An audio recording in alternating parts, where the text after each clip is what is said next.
Hey everyone, welcome back to the channel. Today we are diving into one of the coolest and most talked about topic in modern software development, that is microservices architecture. We are going to break down what it's all about, talk through the benefits, tackle some of the challenges you might face, and share some tips on how to implement microservices the right way.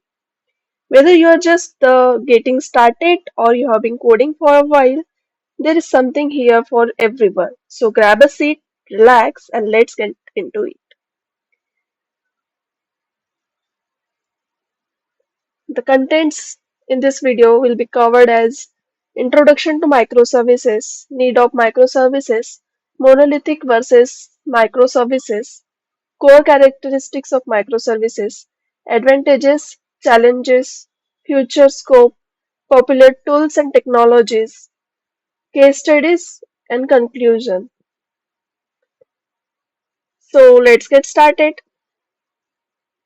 All right, so what exactly the microservices architecture? At its core, it's a way to structure an application as a small collection of small and loosely coupled services. Like this, you can see here catalog service, shopping cart service, discount service, and ordering service. These are all services which will be managed by microservices that communicates over the network, often through HTTP APIs or messaging systems. So, have you ever wondered how Netflix scales so efficiently? Or why some applications struggle to keep us as they grow? Well, the answer is lies in architecture. So, what is monolithic and microservices architecture? Before microservices comes into picture, there is only one architecture for the Java applications, that is monolithic architecture. So, monolithic architecture is like building a house from a single block of material. It's one big application where all the components are tightly connected and share the same resource. You have only one application, and in that one application, all the services that we have seen earlier, that is catalog, shopping cart, discount, ordering, this all comes into a single service.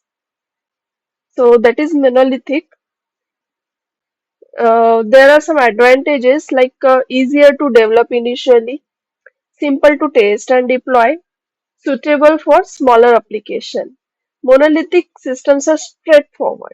Since everything is in one place, they're easier to build at first and deploy as a single unit. But there are some disadvantages too. They are difficult to scale. If you want to add some other service in it, you have to change the whole code.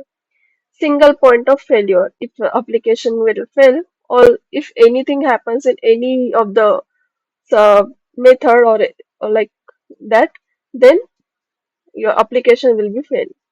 And it harder to maintain as it grows. But when your application grows, it becomes it actually difficult to be scalable. And imagine updating a single feature, you might end up redeploying the entire application. Versus in microservice architecture, on the other hand, breaks down the application into smaller independent services. Each services focus on particular functionality and they communicate with each other. The beauty of microservices is that they allow independent scaling and deployment. If one of the system needs more resource, you can scale it without affecting the entire applications. Example, here you can add any other service like here catalog, shopping, discount, ordering services are given. You can also add, if you want to add some other, then you can also add here your another service. But the disadvantage of these microservices is with the flexibility comes with complexity. Managing communication between services and ensuring data consistency can get tricky. So, this is the thing. Now, What is exactly microservices architecture? Well, it's a way of designing software as a collection of small independent services. I already told you. If services does one thing well, like managing user accounts or handling payments like this. These services are loosely coupled, meaning they can communicate with each other through lightweight protocols like HTTP or messaging system like Kafka. Now imagine you have shopping online. You're shopping online. The user interface you see is powered by several microservices behind the structure. This is you can consider you are accessing any shopping uh, website with the help of this Chrome browser, your Mozilla, Opera, anything.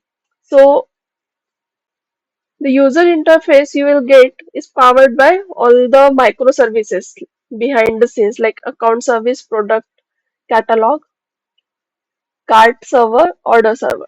Online shopping service you can consider as Amazon or Flipkart, Myntra, anything you want to consider.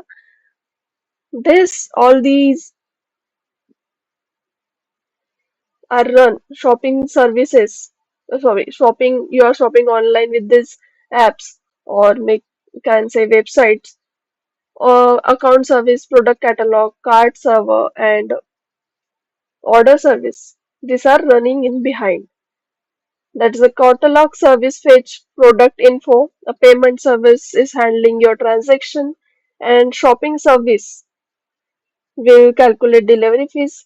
Each service is doing its own thing independently, but they all work together to provide you a seamless experience. So, let's talk about the key concept, that is attributes of that makes microservices works. Those are the fundamentals, foundations, and they are what enable organization to scale their software easily. So one of the attribute is componentization via services.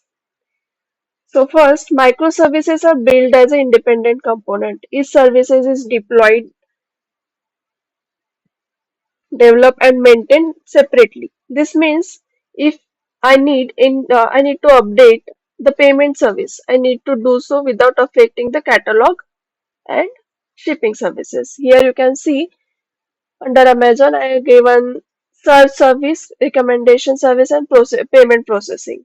Okay, so if I need to update the payment service, I can do it without affecting search service or recommendation service. They have broken the application into microservices such as search service and recommendation service and payment processing.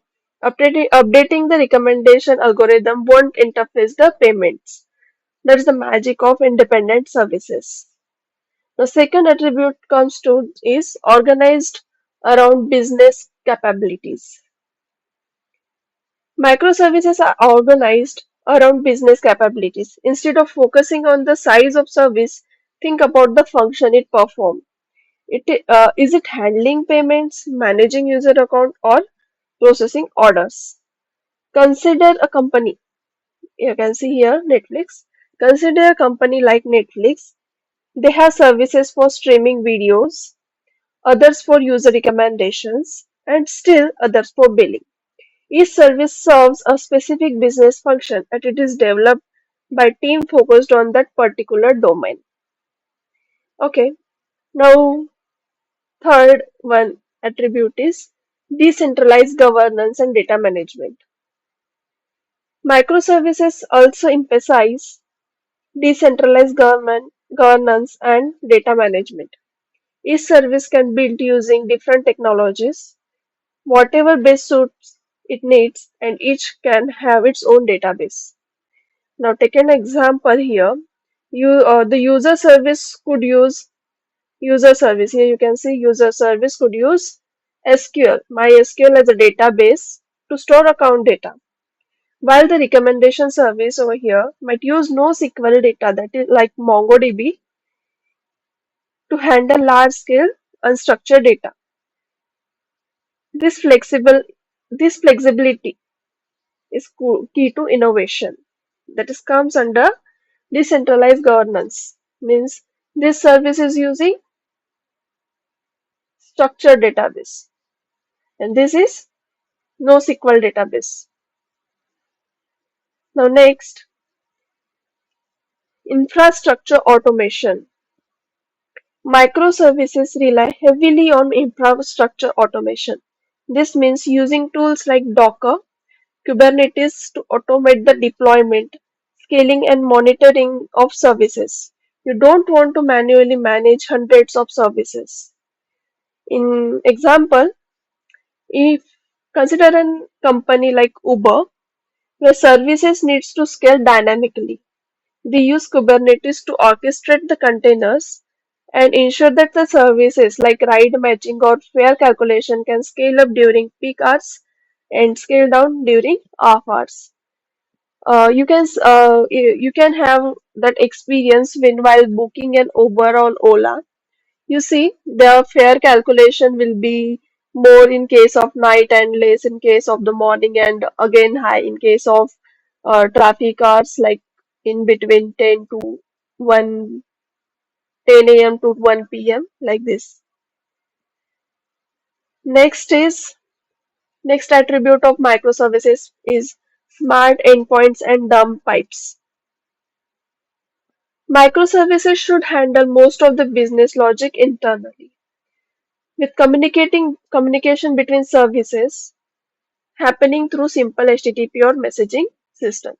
Sometimes we need to get the data from the service which is already implemented. Like if you want a payment, if you want any data which is in order service, you can directly call that method using HTTP protocol so that you can get the whatever result you want, whatever data you want from the other order service. Consider here an order service and payment service. The order service doesn't need to know the internal details of the payment service. It simply makes an HTTP call to the payment service to process a payment when an order is placed. The communication is straightforward, but both services handle their own business logic independently. The order service focuses on managing orders, while the payment service takes care of processing payments. Okay. The next attribute is products, not projects. One of the most interesting aspects of microservices is the shift of thinking from software projects to thinking of it as a products. This means every service is seen as long-term product that evolves and improve over time. Think about Spotify. They treat the recommendation engine as a product, okay, that continuously evolves based on users' feedback and changes in the data. Look here, what your user is listening. Similar song recommended by the user, listened by the user. This. It's not something they just launch and forget. It's always improving. Okay. So this is the most important attribute. Next attribute is designed for failure. Microservices are also designed to handle failure gracefully. When one service fails, it should not bring down the entire system. There were tools like circuit breakers and failure mechanism comes in. Take an example of Netflix again. Their streaming services is designed so that if one or part of the system fails, like if the recommendation system service get fails, the core functionality that is streaming video can still operate. This is achieved through redundancy and failure strategies. The next attribute we can say these are all the attributes of the microservices. Now let's talk about the benefits of microservices. Why are so many companies adopting this approach? So there are some obviously some benefits to do. So one of the benefit is better scalability. Microservices makes it easier to scale applications since Each part of the app is split into smaller, independent services. You can just scale up the part that needs more resource without touching the entire app. This saves time, money, and ensure resources are used efficiently. So, what will be? First is enhance scalability. Next is improved fault isolation. With microservices, if one service has a problem, it won't crash the entire app. Each service is isolated so the issue in one area won't affect other. This makes the app more reliable and easier to fix if something goes wrong, keeping everything running smoothly. Then, faster time to market. Teams can work on different services at the same time, allowing for faster development. Because microservices are smaller and focused, they can be developed, tested, and deployed quicker than in traditional monolithic apps. This means new feature can get to user faster, helping businesses stay competitive. Next is technological flexibility. Here you can see technological flexibility. Each microservices can use the technology that suits it the best. Updating or fixing one service is simpler. You can update a single service without affecting the rest of the app, which reduces the risk and allow for more frequent update to keep the app running smoothly and aligned with the user needs.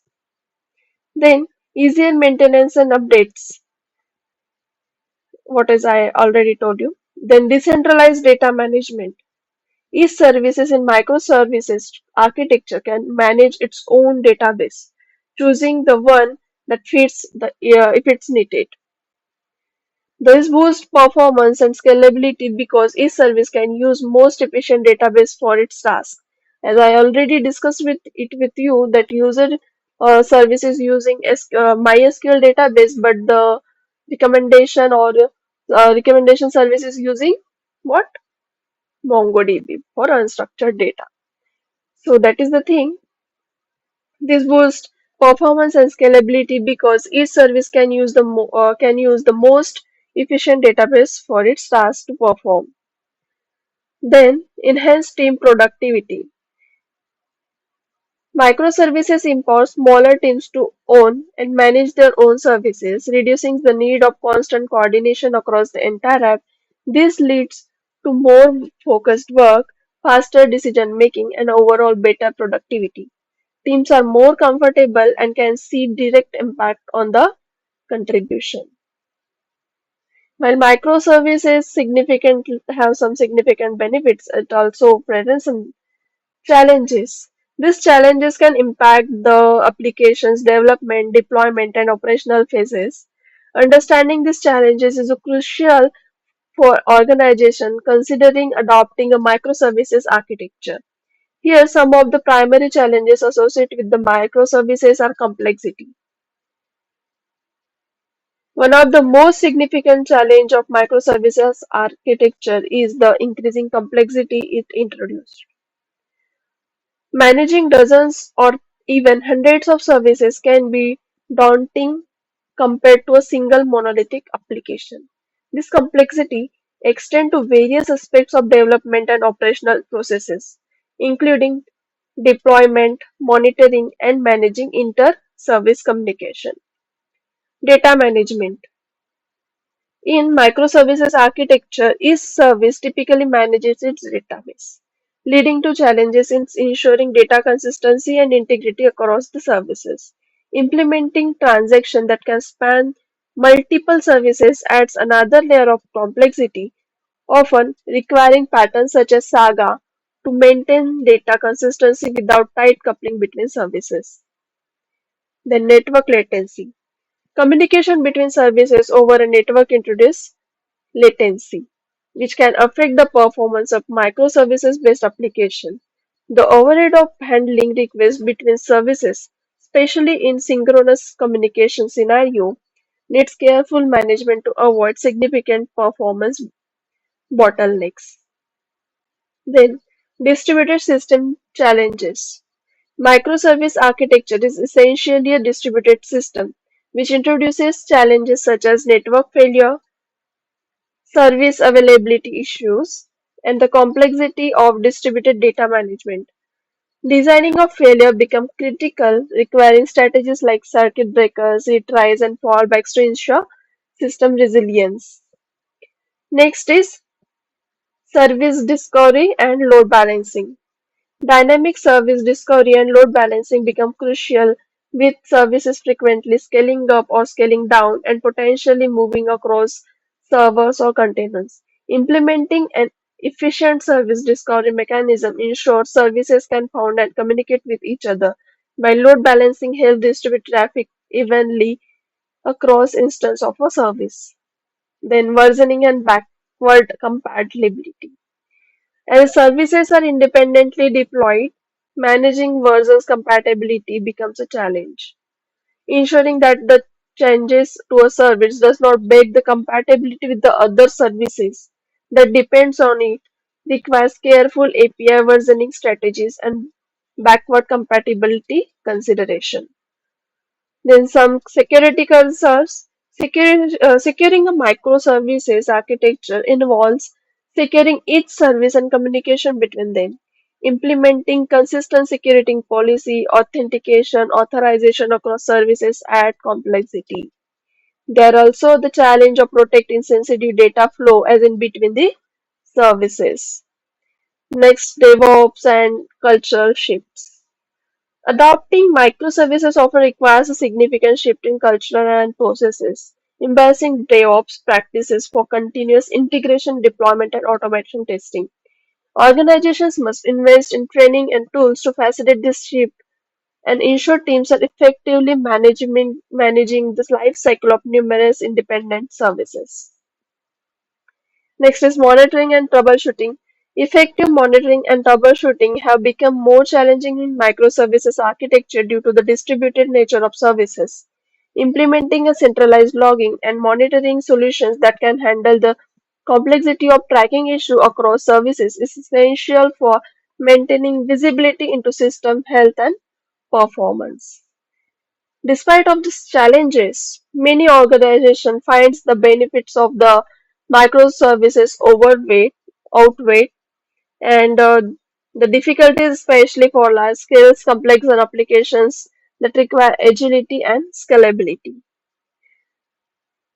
As a As digital transformation accelerates across industries, microservices architecture continue to evolve, shaping the future of software development and deployment. Understanding the trends and predictions in this space can help organizations stay ahead of the curve and leverage microservices more effectively. So, the first is serverless architecture. The rise of serverless computing is a significant trend impacting microservices. Serverless architecture allows developers to build and deploy services without managing the underlying infrastructure, focusing solely on the business logic. The model complements microservices by reducing operational complexity and enhancing scalability and cost efficiency. Next is service mesh. The complexity of managing inter-service communication in a microservices architecture has led to the increased adoption of services mesh technology, such as Illisto and Linked. These tools provides a dedicated infrastructure layer for handling service-to-service communication, making secure, managing, and observing inter-service interaction easier. AI and machine integration. Integrating AI and machine learning into microservices is one of becoming more common nowadays. This integration enables more intelligent and adaptive application from personalized user to automated decision making processes. As AI and machine learning technologies advance, their incorporation to microservices will likely increases, offering new capabilities and efficiencies. Now, the next is increased focus on DevSecOps. Security is a crucial concern in microservices architecture. Increasing the emphasis of DevSecOps practices, this approach integrates security measures into the entire application lifecycle from designing to development, ensuring that the Each microservices is built with security in mind. This trend toward the more secure development practices is expected to grow with tools and methodologies evolving to support this integrated approach. There are some predictions over there that widespread adoption across industries like microservices architecture will likely to see wider adoption across various industries including finance, healthcare, retail and more. Its benefits in terms of scalability, flexibility and speed of deployment make it attractive option for business undergoing digital transformation. Also standardization of microservices practices. As microservices continue to mature, there is a potential for increased standardization practices and tools. This standardization could lead to more uniform approaches to designing, deploying, and managing microservices, making it easier for organization to adopt and benefit for the architecture.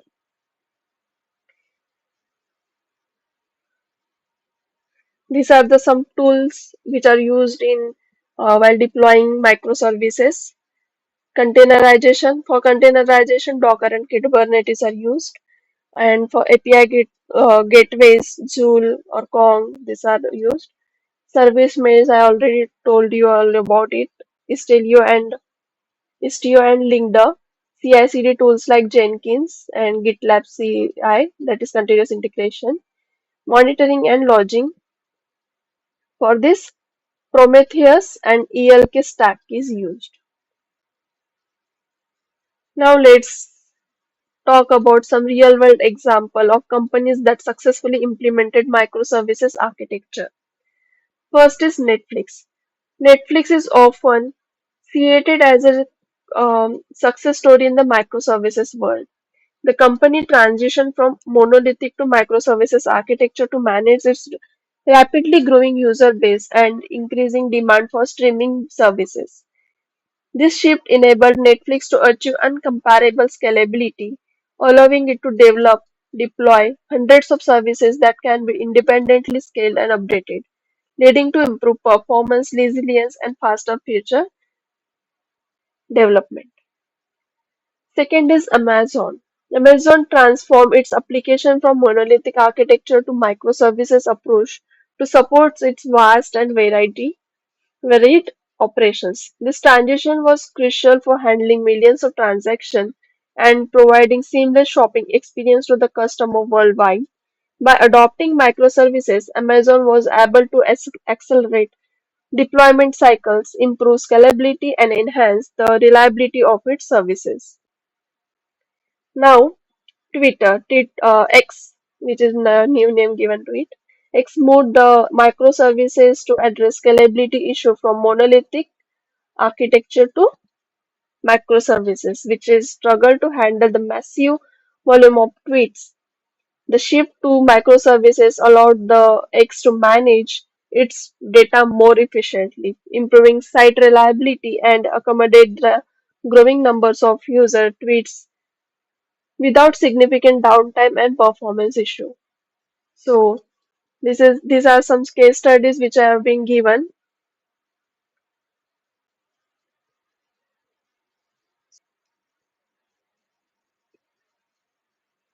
And that's wrap up our deep dive into microservices architecture. Whether you are just starting out or considering shifting to microservices for your next project, I hope this video gave you valuable insight into both the benefits and challenges. Remember, every system has its trade-off, but with the right strategies, microservices can offer incredible flexibility and scalability for your applications. If you enjoy this video, don't forget to give it a thumbs up and subscribe for more content on software development and architecture. Hit the notification bell so that you don't miss the out on updates. Having any thoughts, questions, or success stories about microservices, drop them in comment below. I'd love to hear it from you. Thanks for watching, and as always, keep coding and building amazing things. See you in the next one.